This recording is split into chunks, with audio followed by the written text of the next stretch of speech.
And here we are with MC Wotsee. How are you tonight? Pain with my boob.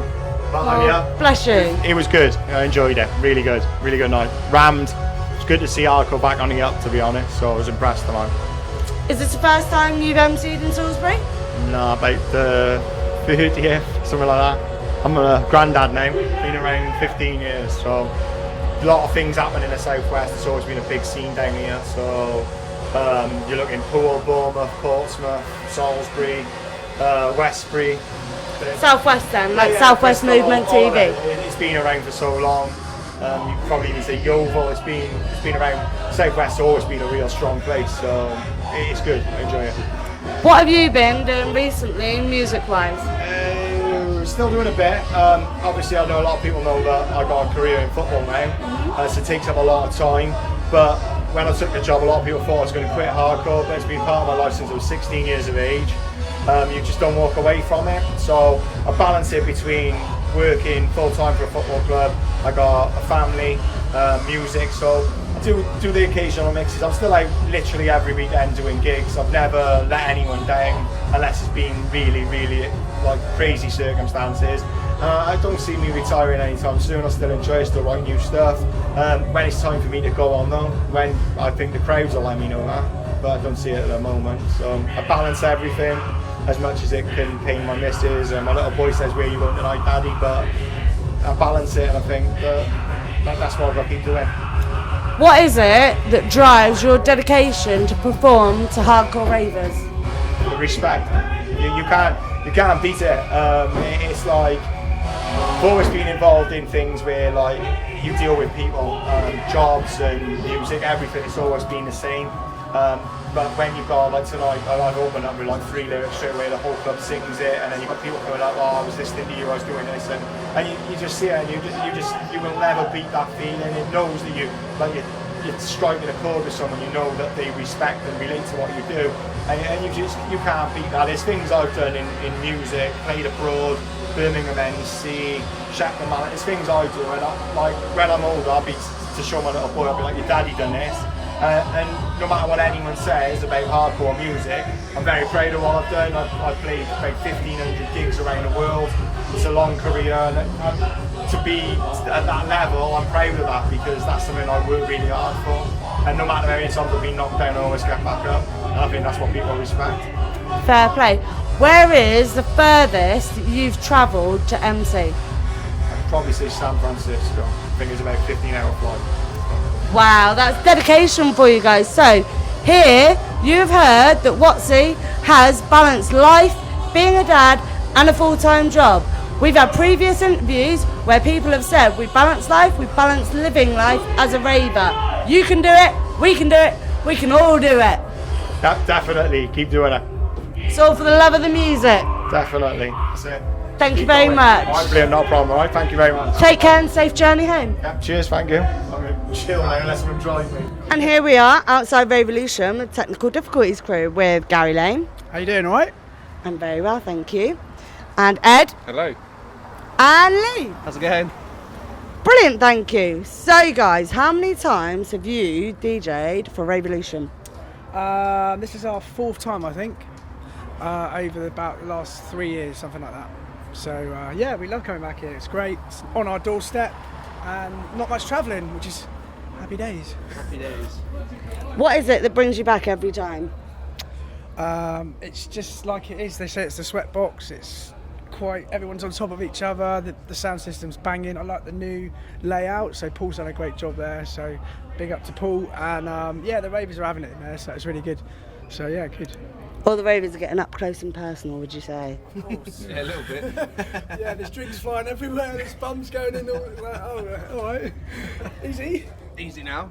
Easy now. So, what can we expect from you guys? I know you've got an album coming out. So, tell the ravers what to expect from your new album. Just lots of weird noises, really. I don't know, it's just what we like. It's like, if people like it, then great. But, you know, it's what we like. We love to play it out. And, you know, it's what we get on with, which is why we do what we like, really. It's not about trying to please people. If people grab it and enjoy it, then it's a bonus. What kind of music can we expect, like genre? Because I know a lot of DJs and MCs are trying out different genres at the moment. What can we expect from you? Electrical, bouncy? It is all hardcore. It does fall under sort of electro. There's the big room sort of kicks in there at the moment, bass lines, heavy bass, almost EDM sort of stuff. But yeah, it's just sort of a mismatch of stuff, and we sort of weave it together really. That's what we get on with. Brilliant. And Lee, Yes. what has your input been to this album? I make the tea. He makes the tea. Jaffa cakes, 2 Jaffa cakes and 1 sugar, mate. Yeah, literally. I make the tea, yeah. Sweep up, clear up. If you'd have seen the John Drive. Brown interview at the barn, Lee said the same thing. He's actually progressed to cleaning the chicken shit up, basically as well. To be fair, he just shouts at us. I bark orders. So you're barking mad then? Barking mad, barking orders. Yeah, Exactly. definitely. Okay, fair enough. Where can the ravers expect to see you this year? HDID in the sun. Yeah, we just had a very crazy conversation with AJ. You are nuts, my friend. So yeah, our flights are nearly nailed down, not quite. He nearly had a heart attack at the same time on the phone. Had to call him back. But yeah, you can see us at we've got Magaluf coming up. We've got Core Unity in +12 in Southampton. We've got an event we've just been booked at in Camberley with Elite and those boys down there. So yeah, we've got a few things coming up, but we are really working on our albums at the moment. So we're not chasing bookings. It's about the music at the moment for us, isn't it? To be honest. Where can the ravers find your album? It's coming out on Label Works. It'll be distributed to about 36 outlets: iTunes, Beatport, Google Plus. Track it down, shit it down. Sorry. What else a few other things, but yeah, they can get us on Label Works pretty much. So it'll be out on the Ed. Oh, don't push me on that one. It's the 20th of June, and then other ones on the 1st of August. There will be hard copies, and the hard copies will include a mix CD as well, which the digital download won't. So. Massively, can go to Curry's and get the print. Yeah, don't get the wrong ink this time, Lee, because he drove around for 6 hours. He got the wrong ink. Yeah. See, that's why I make the tea. You see him on crime. That's literally why I make because tea. he's had a go at somebody about ink. But anyway, moving on. Okay, so what is it that dedicates you to be DJs? Right, so it's just about having fun, enjoying the music, having a laugh. When did we start? At the end of the day, we started off as ravers, so yeah, it's just about having fun. And getting away from the missus. And yeah, Swiftly moving along. Okay, here's a random one for you. What's your favourite old school cartoon? Old school cartoon. I really like Inspector Gadget, to be honest. I'll find you next time, Boise. Penny, I need you. Thank you. Sorry. What is your old-time favourite sweet? Sweet? Sherbet strawberries. Brilliant. So sweet, yet so refreshing. Brilliant. all right, go on, Thank you very much. Hip me. music. Okay. What's your favourite car? Morris Minor. Don't lie, it's the bubble car. All right, I'm being serious. had a dolly. Blatantly a Aston Martin. Blatantly. What one? The green one.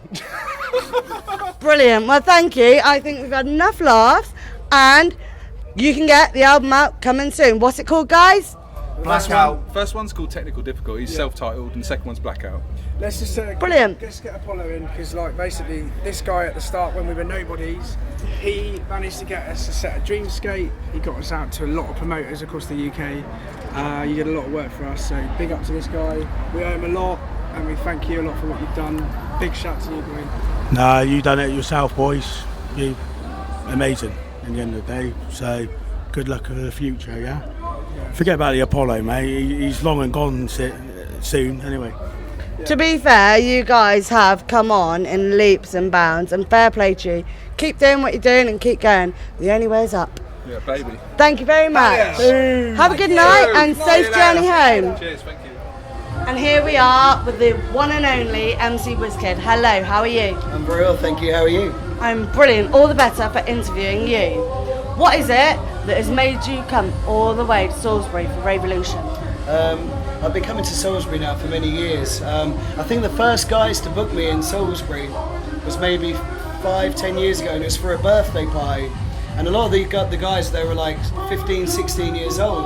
And I turned up at this birthday party, and they had a great time, and so did I. And now they're all kind of like older and bigger, and you know, and their little brothers and their family are all getting into it.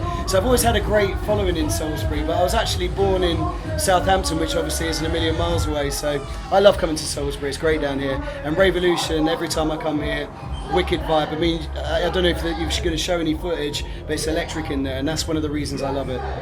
Do you think it's better being a smaller venue? It depends, yeah. I mean, there's nothing worse than going to a big venue and it being half full. Sometimes the atmosphere can get lost. But the good thing about the smaller venues is it's kind of intimate, and as you probably saw, a lot of the fans get to come and say hello and, you know, have photos and all that. Sometimes in the big events you kind of whisk in and you whisk out, but I love the electric atmosphere of a small gig. Don't get me wrong, I love the big ones, but the small ones are special, they're different, you know. They have a massive passion about them. Yes, very much so. I mean, the Wizzkid fans in there, they're just so passionate, and I was one of those people myself, obviously not a Wizzkid fan, but I was a rave fan, an MC fan, a DJ fan, and I used to stand at the front all night looking at the stage, and I always think when some of these youngsters come up and they're so complimentary, I don't know, it's very, very strange for me, but also very humbling. So yeah, no, I love them. I was going to ask, how does it feel to have the crowd in your control for that time you were up on the stage? It's nothing but a blessing. It's something that you can't take for granted. Obviously, I've worked for many, many years ago. This is actually my 20th year from my first booking as an up-and-comer to now. It's been 20 years this year. So obviously, I kind of know what I'm doing, but it's very much down to the individuals. You know, I'm there to try and pick those little special moments out of them. It's all about the DJ. People think it's about me or the other MCs. It's not about MCs, it's about the music, the DJ and the atmosphere. So all I am is there to try and pick those special moments and give them a night to remember. So it's all about the special moments. Yeah. What can we expect from MC Whizzkid this year? I've seen somewhere online that you're doing an event that's showcasing all of your tracks. Is this true? An event, no. There is, this will be an exclusive actually. I've got an album coming out by the end of the year, which will obviously be celebrating my 20 years worth of music, or at least some of the pinnacle tracks. I've just been kind of pushing it and kind of touring, and I'm working with a lot of the old people as well, the guys that were there when I first started. So some of them have retired, I've pulled a few of them out of retirement, and also trying to push the new guys as well. Also, I'm involved in a project called Together We Rise. It's a record label that I'm running with Gamma, Darren Styles, Recon, Dougal, Breeze, and basically what we're trying to do is put the focus more back on the music. It's not about the hype, it's more about the quality and getting that message out there to people. So expect wicked tracks regularly, expect wicked events, mixing up the flavours, trying to give something new, fresh and different, but ultimately keeping that hardcore passion and that element that sort of got lost alive. I totally agree with you. It's all about finding the love again. Do you think the new up-and-comers are doing it for you in the scene? Who stands out for you the most at the moment? There's quite a few. At different times there's different people. I mean, Jacko, who just played tonight, I mean, his set was great. You would never know that he wasn't a big name. You know, he conducted the crowd, he got to showcase his material. It wasn't, I think sometimes as a new artist, you've got to remember, you're not there to try and educate people. You're there to hype the crowd. It's about the crowd first, you second. So it's great going on there and playing new material, but eventually you're going to lose the crowd because they need that familiarity. And unless you're playing bootlegs, they're not going to know the words, they're not going to know the drop unless they're following you. So good thing about Jacka and other guys is they'll play a couple of tracks you recognise, get the crowd on this side, then drop in the new material. That will have a better response than playing 15 tracks no one's ever heard.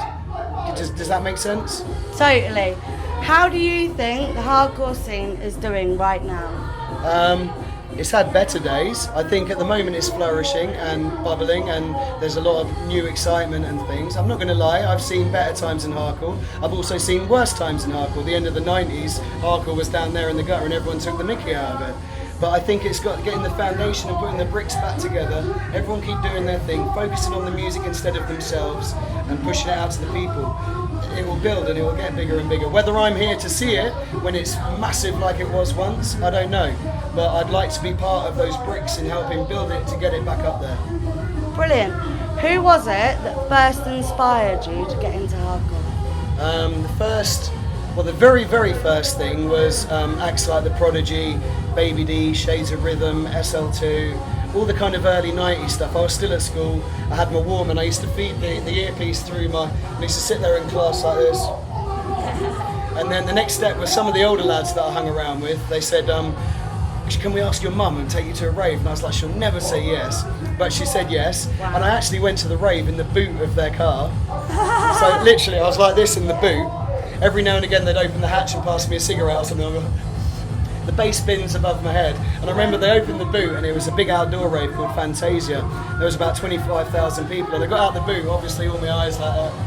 And literally that night changed my life forever because I was into acting and drama and rap and soul, so I was already kind of involved in entertainment, but that night gave me a purpose. I knew that that was what I wanted to do, and as I mentioned earlier, I used to stand at the front every week at a rave, kind of watching the MCs, watching the DJs, not in a look at me way, but in a wow, I'd love to do that way. I'd love to give my thing up there. It was never all about me, it was all about them, but those are the guys that helped shape my future.